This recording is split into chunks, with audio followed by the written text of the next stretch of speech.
യേശുവിൽ ഏറെ സ്നേഹമുള്ളവരെ, ഇന്ന് ഓഗസ്റ്റ് മാസം 28-ാം തീയതി തിരുസഭയിൽ വിശുദ്ധ അഗസ്റ്റിൻ്റെ തിരുനാൾ ആചരിക്കുകയാണ്. 3 കാര്യങ്ങൾ നമ്മൾ ഇന്ന് ചിന്തിക്കുകയാണ്.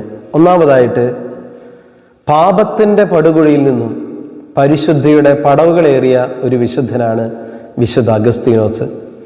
ഈ വിശുദ്ധ നമ്മളെ പഠിപ്പിക്കുകയാണ്, പാപത്തിൻ്റെ ഏത് അധപതിച്ച അവസ്ഥയിൽ നിന്നും ഉയർത്തെഴുന്നേൽക്കാൻ, വിശുദ്ധനാകാൻ, വിശുദ്ധയാകാൻ നമുക്ക് സാധിക്കും. രണ്ടാമതായിട്ട്, ഈ വിശുദ്ധനെ സ്പർശിച്ചൊരു വചനമാണ് വിശുദ്ധ പൗലോസ്ലീഹ റോമാക്കാർക്ക് എഴുതിയ ലേഖനം 13-ാം അധ്യായം 13-ാം തിരുവചനം. വചനം ഈ വിശുദ്ധനെ രൂപാന്തരപ്പെടുത്തി.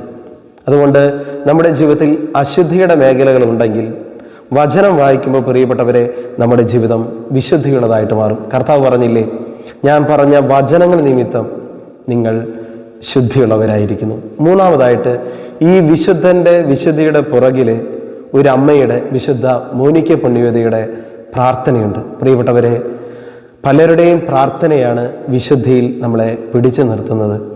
പ്രാർത്ഥനാ ജീവിതം വിശുദ്ധിയിൽ മുന്നേറാൻ നമ്മെ സഹായിക്കും. ഈ 3 ചിന്തകൾ നമ്മുടെ മനസ്സിലുണ്ടായിരിക്കട്ടെ. വിശുദ്ധൻ്റെ മാധ്യസ്ഥം പ്രത്യേകമായിട്ട് ഇന്ന് നമുക്ക് അപേക്ഷിക്കാം. ഈശോ നമ്മെ അനുഗ്രഹിക്കട്ടെ.